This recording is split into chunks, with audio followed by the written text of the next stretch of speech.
Without good old GL, we wouldn't have any of this. Greedo never shot first. It's ruined. No, it's how. Yes, it is. George, you must own up to your mistake. I don't know what I would do if I met George Lucas in the street. If I'd want to shake his hand or hit him in the stomach. Can you be that mad at a man who made Star Wars? The man made Star Wars. There is something about our love for Star Wars that is different from our love for other things. True Star Wars is not out there, it's in here!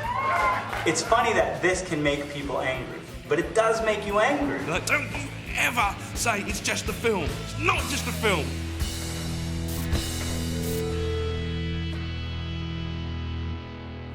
Hi, my name is Corey Vidal. I am the creator of the video portion of the Star Wars a cappella video on YouTube, and I was contacted by the director of The People vs. George Lucas to discuss from a fan point of view, somebody who's loved Star Wars my entire life, how I feel about the prequel trilogy, the original trilogy, George Lucas, the fandom of Star Wars, the legacy and saga left behind, and kind of the meanings of what, the implications of what George Lucas does, and whether his actions should be held accountable, or if he can just do whatever he wants.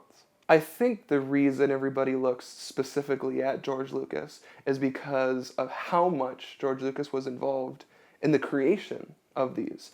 When you have any other movie, you have the person who comes up with the story, the person who comes up with the script, the directors, the producers, and George Lucas tried to fill all of these roles. He had all of the different hats on, he stepped into everybody's shoes.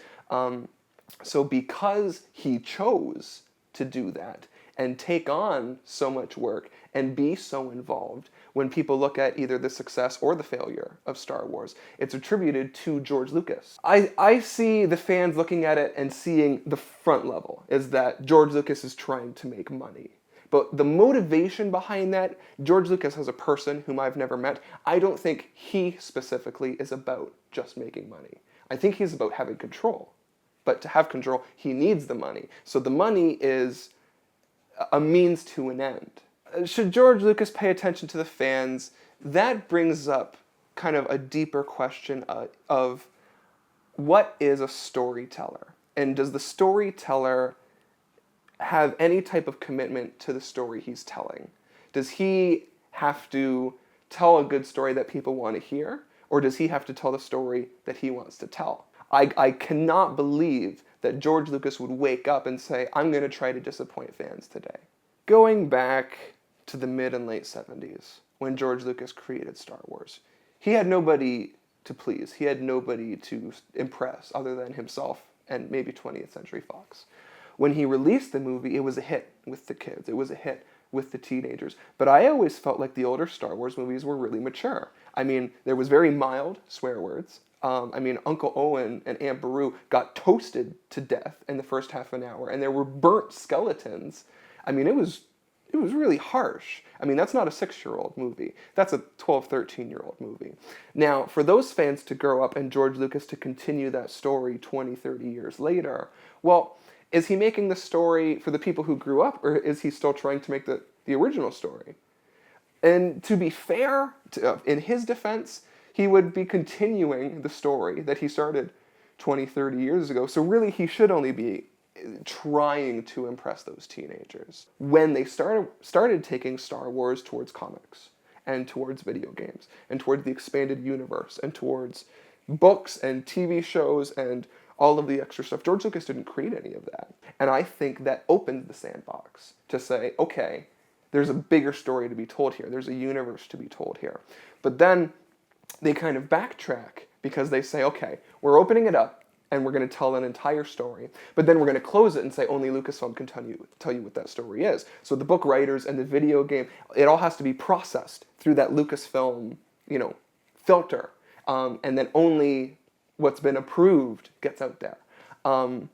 And I think that frustrates fans, because when you play the video games, you're sucked into them. When you read the books, you're creating this world in your own head. And I've read all the Expanded Universe novels, and you're picturing this incredible saga with this incredible characters in your head.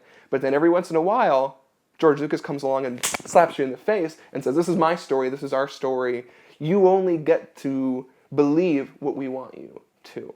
And that really frustrates fans. I think it really upsets them because it feels like a betrayal. As a storyteller, your job is to tell a story. As a filmmaker, your job is to make films. Very simple. So with that in mind, being able to create a saga makes you a storyteller. And I think there would be a bit of anxiety. There would be a bit of nervousness when you create something and then to hand it off to somebody else. If I had to hand off my YouTube channel to somebody else right now, I would be incredibly unhappy about that, and I would fight it any way I could. And I can imagine the atmosphere while working on episode 1 and episode 2 and episode 3, where George Lucas would walk around as a god. And I don't think anybody would be able to tell George Lucas, no. I don't think anybody would be able to tell George Lucas, I don't think this is a good idea. Because if you're hired to work on the 3D graphics or the stage or the casting or the lighting or anything, if George Lucas walks up to you and says, put the lights over there, even if you went to film school for 30 years and you knew everything there is to know about lighting, if George says, put the lights over there, you better put the lights over there. And that's that. On any Hollywood film, even the directors are controlled by the producers are controlled by the studio is controlled by executives. Everybody has to account to somebody, and George Lucas has never been accountable, ever, for anything. And now he's paying the price.